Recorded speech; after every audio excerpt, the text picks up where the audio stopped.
ಪಾಕಿಸ್ತಾನದ ಕೈ ತಪ್ಪುತ್ತಿದೆಯಾ ಬಲೂಚಿಸ್ತಾನ್. 85% ಜಾಗ ಈಗ ಬಂಡುಕೋರರ ವಶ. ನಮಸ್ಕಾರ ಸ್ನೇಹಿತರೆ, ಫಸ್ಟ್ ಕನ್ನಡದ ಇದು ಸುದ್ದಿ ಅಂದರೆ ಕಾರ್ಯಕ್ರಮಕ್ಕೆ ಸ್ವಾಗತ. ನಾನು ಉಮರ್ ಫಾರೂಕ್.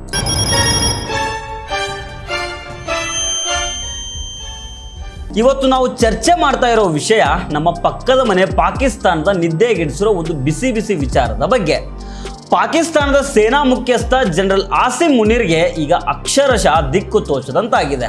ಯಾಕಂದರೆ ಪಾಕಿಸ್ತಾನದ ಅತಿ ದೊಡ್ಡ ಪ್ರಾಂತ್ಯವಾದ ಬಲೂಚಿಸ್ತಾನು ಈಗ ಅವರ ಕೈಯಿಂದ ಜಾರಿ ಹೋಗ್ತಾ ಇದೆ.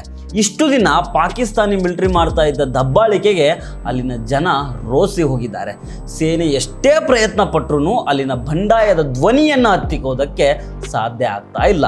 ಬದಲಾಗಿ ಈ ಹೋರಾಟದ ಬೆಂಕಿ ದಿನೇ ದಿನೇ ಕಾಡ್ಗಿಚ್ಚಿನಂತೆ ಹಬ್ತಾ ಇದೆ.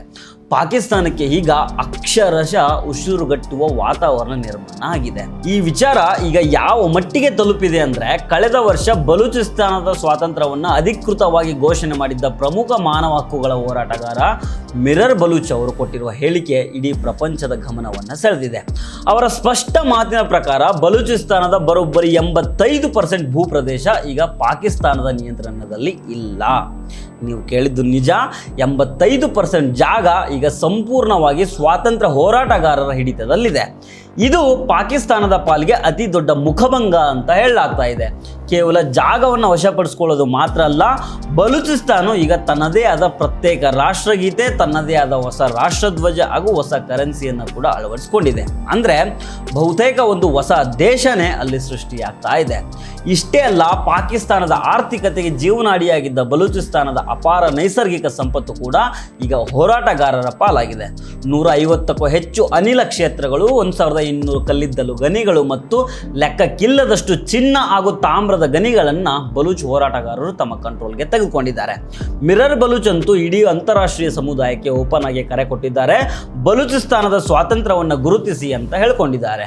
ಈ ವರ್ಷದ ಅಂತ್ಯದ ವೇಳೆಗೆ ಪಾಕಿಸ್ತಾನದ ಸೇನೆಯನ್ನು ಬಲೂಚಿಸ್ತಾನದಿಂದ ಸಂಪೂರ್ಣವಾಗಿ ಹೊದ್ದೋಡಿಸೋದಕ್ಕೆ ಬರೋಬ್ಬರಿ 5 ಲಕ್ಷ ಸಶಸ್ತ್ರ ಹೋರಾಟಗಾರರು ಸನ್ನದ್ಧರಾಗಿದ್ದಾರೆ ಅನ್ನೋ ಖಡಕ್ ಎಚ್ಚರಿಕೆಯನ್ನು ಅವರು ಕೊಟ್ಟಿದ್ದಾರೆ. ಜಸ್ಟ್ ಒಮ್ಮೆ ಯೋಚನೆ ಮಾಡಿ, 5 ಲಕ್ಷ ಜನರ ಆಯುಧ ಹಿಡಿದು ನಿಂತರೆ ಪಾಕಿಸ್ತಾನದ ಗತಿ ಏನಾಗಬೇಡ. ಇತ್ತೀಚಿನ ದಿನಗಳಲ್ಲಿ ಬಲೂಚಿಸ್ತಾನ ಅಕ್ಷರಶಃ ರಣರಂಗವಾಗಿ ಮಾರ್ಪಟ್ಟಿದೆ. ಕೇವಲ ಕಳೆದ ವಾರವಷ್ಟೇ ಪಾಕಿಸ್ತಾನದ ಮಿಲಿಟರಿ ನೀಡಿದ ಅಧಿಕೃತ ಮಾಹಿತಿ ಪ್ರಕಾರ ಬಲೂಚ್ ಬಂಡುಕೋರರು ನಡೆಸಿದ 3 ಭೀಕರ ದಾಳಿಗಳಲ್ಲಿ 42ಕ್ಕೂ ಹೆಚ್ಚು ಜನರು ಪ್ರಾಣವನ್ನು ಕಳ್ಕೊಂಡಿದ್ದಾರೆ. ಇವರಲ್ಲಿ ಬಹುಪಾಲು ಜನ ಪಾಕಿಸ್ತಾನಿ ಭದ್ರತಾ ಸಿಬ್ಬಂದಿಗಳೇ ಆಗಿದ್ದಾರೆ. ಇದಕ್ಕೆ ಪ್ರತಿಯಾಗಿ ತಾವು ನಡೆಸಿದ ಕಾರ್ಯಾಚರಣೆಗಳಲ್ಲಿ 121 ಹೋರಾಟಗಾರರನ್ನು ಹತ್ಯೆ ಮಾಡಿದ್ದೇವೆ ಅಂತ ಪಾಕ್ ಸೇನೆ ಹೇಳ್ಕೊಂಡಿದೆ. ಪರಿಸ್ಥಿತಿ ಎಷ್ಟು ಕೈ ಮೀರಿದೆ ಅಂತ ಹೇಳಿದ್ರೆ, ಸ್ವತಃ ಪಾಕಿಸ್ತಾನದ ಹಿರಿಯ ರಾಜಕಾರಣಿ ಜಮಿಯತ್ ಉಲೇಮಾ ಇಸ್ಲಾಂ ಪಕ್ಷದ ಮುಖ್ಯಸ್ಥ ಫಜ್ಲುರ್ ರೆಹಮಾನ್ ಅವರೇ ಸರ್ಕಾರ ಬಲೂಚಿಸ್ತಾನದ ಮೇಲಿನ ಹಿಡಿತವನ್ನು ಕಳ್ಕೊಂಡಿದೆ ಅಂತ ಓಪನ್ ಆಗಿ ಒಪ್ಕೊಂಡಿದ್ದಾರೆ. ಸೌತ್ ಏಷ್ಯಾ ಟೆರರಿಸಂ ಪೋರ್ಟಲ್ ವರದಿಯ ಪ್ರಕಾರ ಈ ವರ್ಷ ಒಂದರಲ್ಲೇ 334 ಹಿಂಸಾತ್ಮಕ ಘಟನೆಗಳು ನಡೆದಿದ್ದಾವೆ. ಇದರಲ್ಲಿ 288 ನಾಗರಿಕರು ಮತ್ತು 520 ಭದ್ರತಾ ಸಿಬ್ಬಂದಿ ಬಲಿಯಾಗಿದ್ದಾರೆ. 570ಕ್ಕೂ ಹೆಚ್ಚು ಉಗ್ರರು ಅಥವಾ ಹೋರಾಟಗಾರರು ಹತ್ಯೆಯಾಗಿದ್ದಾರೆ. ಈ ಸ್ವಾತಂತ್ರ್ಯದ ಕಿಚ್ಚು ಇವತ್ತು ನೆನ್ನೆ ಶುರುವಾದ ಕಥೆಯಲ್ಲ. ಪಾಕಿಸ್ತಾನ ಹುಟ್ಟಿದಾಗಿನಿಂದಲೂ ಇಸ್ಲಾಮಾಬಾದ್ ಸರ್ಕಾರ ಬಲೂಚಿಸ್ತಾನವನ್ನು ಕೇವಲ ಸಂಪನ್ಮೂಲಗಳನ್ನು ದೋಚೋದಿಕ್ಕೆ ಮಾತ್ರ ಬಳಸ್ಕೊಳ್ತು. ಆದರೆ ಈ ಹೋರಾಟಕ್ಕೆ ಒಂದು ದೊಡ್ಡ ತಿರುವು ಸಿಕ್ಕಿದ್ದು 2006ರಲ್ಲಿ. ಬಲೂಚ್ ಜನರ ಫೇವ್ರೇಟ್ ಆಗಿದ್ದ ಮಾಜಿ ಮುಖ್ಯಮಂತ್ರಿ ಹಾಗೂ ಗವರ್ನರ್ ಆಗಿದ್ದ ಹಿರಿಯ ನಾಯಕ ನವಾಬ್ ಅಕ್ಬರ್ ಬುಕ್ತಿ ಅವರನ್ನು ಪಾಕಿಸ್ತಾನಿ ಸೇನೆ ನಿರ್ದಯವಾಗಿ ಕೊಲೆ ಮಾಡಿತು. ಈ ಘಟನೆ ಬಲೂಚ್ ಯುವಕರಲ್ಲಿ ಸೇಡಿನ ಬೆಂಕಿಯನ್ನು ಹೊತ್ತಿಸಿತು. ಅಲ್ಲಿಯವರೆಗೂ ಶಾಂತಿಯುತವಾಗಿದ್ದ ಹೋರಾಟ ಇದ್ದಕ್ಕಿದ್ದಂತೆ ಸಶಸ್ತ್ರ ಬಂಡಾಯವಾಗಿ ಬದಲಾಯಿತು. ಇನ್ನೊಂದು ಕಡೆ ಪಾಕಿಸ್ತಾನದ ಗುಪ್ತಚರ ಸಂಸ್ಥೆಗಳು ಬಲೂಚ್ ಯುವಕರನ್ನು, ವಿದ್ಯಾರ್ಥಿಗಳನ್ನು ಬಲವಂತವಾಗಿ ಕಿಡ್ನಾಪ್ ಮಾಡಿ ಚಿತ್ರಹಿಂಸೆ ಕೊಟ್ಟು ಕೊಲ್ಲುವುದು ಅಲ್ಲಿನ ಸಾಮಾನ್ಯವಾಗಿದೆ. ಇದನ್ನು ವಿರೋಧಿಸಿ ಧ್ವನಿ ಎತ್ತಿದ್ದ ಪ್ರಮುಖ ಮಹಿಳಾ ಹೋರಾಟಗಾರ್ತಿ ಡಾಕ್ಟರ್ ಮಹರಂಗ್ ಬಲೂಚ್ ಅವರು ಇತ್ತೀಚೆಗೆ ಪಾಕಿಸ್ತಾನದ ಕೋರ್ಟು ಅವರಿಗೆ ಜೀವಾವಧಿ ಶಿಕ್ಷೆಯನ್ನು ವಿಧಿಸಿದೆ. ಈ ತೀರ್ಪನ್ನು ಕೇಳಿ ಇಡೀ ಪ್ರಪಂಚವೇ ಪಾಕಿಸ್ತಾನದ ವಿರುದ್ಧ ತಿರುಗಿಬಿದ್ದಿದೆ. ವಿಶ್ವಸಂಸ್ಥೆಯ ಮಾನವ ಹಕ್ಕುಗಳ ತಜ್ಞರು ಈ ತೀರ್ಪನ್ನು ನ್ಯಾಯದ ಕಗ್ಗೊಲೆ ಅಂತ ಕರೆದಿದ್ದಾರೆ. ಇದು ಕೇವಲ ಶಾಂತಿಯುತ ಪ್ರತಿಭಟನೆಗಳನ್ನು ಹತ್ತಿಕ್ಕುವ ಪಾಕಿಸ್ತಾನದ ಹತಾಶ ಪ್ರಯತ್ನ ಅಂತ ವಿಶ್ವಸಂಸ್ಥೆ ತೀವ್ರವಾಗಿ ಖಂಡಿಸಿದೆ. ಈಗ ಸಶಸ್ತ್ರ ಹೋರಾಟದ ಮುಂಚೂಣಿಯಲ್ಲಿರೋದು ಬಲೂಚಿಸ್ತಾನ್ ಲಿಬರೇಷನ್ ಆರ್ಮಿ ಅಥವಾ BLA. ಈ ವರ್ಷದ ಜನವರಿಯಲ್ಲಿ BLA ಶುರು ಮಾಡಿದ ಆಪರೇಷನ್ ಹೇರೋಪ್ ಯಾವ ರೇಂಜ್ಗೆ ಇತ್ತಂದರೆ, ಕ್ವೆಟ್ಟಾ ಸೇರಿದಂತೆ ಬಲೂಚಿಸ್ತಾನದ 10 ಪ್ರಮುಖ ನಗರಗಳಲ್ಲಿ ಏಕಕಾಲದಲ್ಲಿ ಭಾರಿ ದಾಳಿಗಳನ್ನು ನಡೆಸಿದ್ರು. ಈ ದಾಳಿಗಳಲ್ಲಿ 220ಕ್ಕೂ ಹೆಚ್ಚು ಭದ್ರತಾ ಸಿಬ್ಬಂದಿಯನ್ನು ಮುಗಿಸಿದ್ದಾಗಿ BLA ಹೇಳಿಕೊಂಡಿದೆ. ಆ ಘಟನೆ ನಡೆದು ಒಂದು ತಿಂಗಳಾಗುವಷ್ಟರಲ್ಲಿ 17 ಪಾಕಿಸ್ತಾನಿ ಸೈನಿಕರನ್ನು ಸೆರೆ ಹಿಡಿದು ಅವರಲ್ಲಿ 7 ಜನರನ್ನು ಗಲ್ಲಿಗೇರಿಸಿದ್ದಾಗಿ BLA ಘೋಷಣೆ ಮಾಡಿತ್ತು. ಮೇ ತಿಂಗಳಲ್ಲಿ ಕ್ವೆಟ್ಟಾದಲ್ಲಿ ಭದ್ರತಾ ಸಿಬ್ಬಂದಿ ಮತ್ತು ಅವರ ಕುಟುಂಬಸ್ಥರನ್ನು ಹೊತ್ತೊಯ್ತಾ ಇದ್ದ ರೈಲಿಗೆ ಸ್ಫೋಟಕ ತುಂಬಿದ ಕಾರನ್ನು ಡಿಕ್ಕಿ ಹೊಡೆಸಿ ಆತ್ಮಾಹುತ ದಾಳಿ ನಡೆಸಲಾಯಿತು. ಇದರಲ್ಲಿ 30ಕ್ಕೂ ಹೆಚ್ಚು ಜನರು ಮೃತಪಟ್ಟರು. ಜನರಲ್ ಆಸಿಮ್ ಮುನ್ನರ್ ಅವರ ಸೇನೆಗೆ ಅತಿ ದೊಡ್ಡ ಶಾಕ್ ಕೊಟ್ಟಿದ್ದು ಕಳೆದ ವರ್ಷದ ಒಂದು ಘಟನೆ. ಕ್ವೆಟ್ಟಾದಿಂದ ಪೇಶಾವರ್ಗೆ ಹೋಗ್ತಾ ಇದ್ದ ಜಾಫರ್ ಎಕ್ಸ್ಪ್ರೆಸ್ ರೈಲನ್ನು BLA ಹೋರಾಟಗಾರರು ನಡು ರಸ್ತೆಯಲ್ಲಿ ಹೈಜಾಕ್ ಮಾಡಿದ್ರು. ಬರೋಬ್ಬರಿ 30 ಗಂಟೆಗಳ ಕಾಲ ಸೇನಾ ಸಿಬ್ಬಂದಿ ಸೇರಿದಂತೆ 214 ಜನರನ್ನ ಒತ್ತೆಯಾಳಾಗಿರಿಸಿಕೊಂಡಿದ್ರು.